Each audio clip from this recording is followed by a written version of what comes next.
অভিষেক বন্দ্যোপাধ্যায় একটি রাজনৈতিক দলের নেতা, তিনি মিটিং করবেন।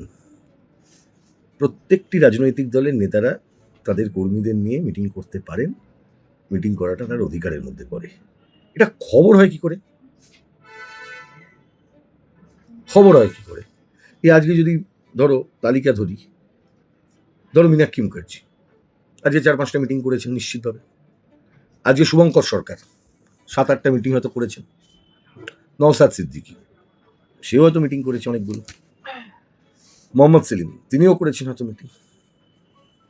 অভিষেক বন্দ্যোপাধ্যায় মিটিং করছেন, ভার্চুয়াল মিটিং করছেন, এটাকে খবর করার খুব গুরুত্ব আছে কি? এই প্রশ্নটা আমি তোমাকে করছি, একজন সাংবাদিক হিসেবে তুমি এর উত্তরটা দাও। যদি দিতে না পারো পরে প্রশ্নটাই জবাব দরকার না, বলো, এটাই তো উত্তর হওয়া উচিত। অভিষেকের মিটিং নিয়ে আমার কি যায় আসে? করো, এটাই যাও, কি যায় আসে? মিটিং করে